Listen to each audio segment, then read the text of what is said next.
안녕하세요. 맘스외과 성형외과 전문의 신원장입니다. 오늘은 유방 축소 수술 중에 수직 절개법에 대해서 알아보는 시간을 갖고자 하는데요. 축소 수술의 발달 과정을 중심으로 이야기를 풀어보고자 합니다. 1970년대 들어서 하나의 수술 방법이 각광을 받게 되는데요. 이것이 흔히 우리가 오자절개라고 알고 있는 역-T자 절제술입니다. 이 수술은 초창기에 아랫줄기 피판을 이용했는데요. 가슴 근육에서 나오는 큰 혈관을 보존할 수 있었기 때문에 유두개사의 부작용이 적고 또 의사들이 수술 방법을 이행하기도 용이했기 때문에 80년대와 90년대에 주요한 축소 수술의 방법으로 자리 잡았습니다. 하지만 무게중심이 아래쪽에 있었기 때문에 시간이 지남에 따라 가슴 모양이 평평해지거나 처짐이 다시 발생하는 부작용이 있을 수 있었고 특히 긴 흉터가 문제시되었습니다. 피부의 특성상 비유성 반응이 잘 생기고 대중상 문화가 있는 우리 동양인에게서는 간과할 수가 없는 단점이었습니다. 그러다 1990년, 2000년대에 들어 새로운 개념이 생겨나는데요. 기존의 개념은 바깥 피부의 모양이 가슴 모양을 결정한다는 것이었습니다. 다시 말해서 역-T자 방향으로 조직을 절제한 후에 남은 피부로 새로운 디자인을 만들고 이로써 조직을 둘러싸서 가슴 모양을 만든다는 것이었죠.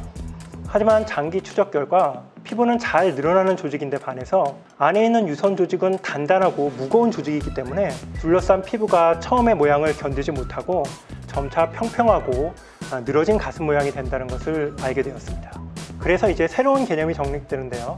이는 바깥에 있는 피부의 모양에 중점을 두는 것이 아니라 유방의 내부 구조 자체에 중점을 두는 것이었습니다. 즉 안에 있는 유선의 모양이 가슴의 모양을 결정한다는 것이었습니다. 기존의 개념과는 완전히 반대되는 개념이 정립된 것이죠. 이것이 바로 조직 리모델링 개념으로서 중요한 것은 밖에 드러난 피부의 디자인이 아니라 단단한 유선 조직을 절제하고 재배치하는 것이었고 피부는 탄성이 있는 조직이기 때문에 안에 있는 유선 조직의 모양을 따라 자연스럽게 자리를 잡는다는 것이었습니다. 따라서 이제 피부의 절제량은 더 이상 축소 수술의 핵심 요인으로 여겨지지 않게 되었습니다. 오히려 조직은 최대한 절제하되 흉터는 최소화하는 것이 최근 축소 수술의 새로운 트렌드가 된 것입니다. 물론 현재는 오자절개 수술을 할 때에도 조직 리모델링을 중요시하고요. 위 또는 안쪽 줄기 피판을 많이 사용하기 때문에 기존의 단점들은 많이 극복이 되었습니다.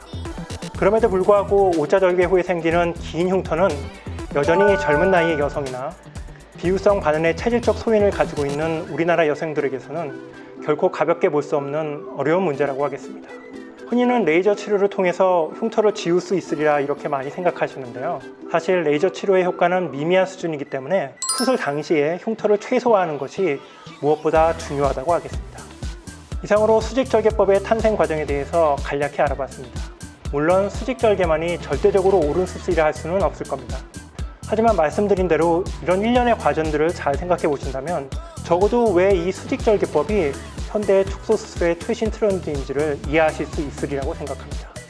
도움이 되셨다면 구독과 좋아요 부탁드리고요. 저는 맘스외과 성형외과 전문의 신원장이었습니다. 감사합니다.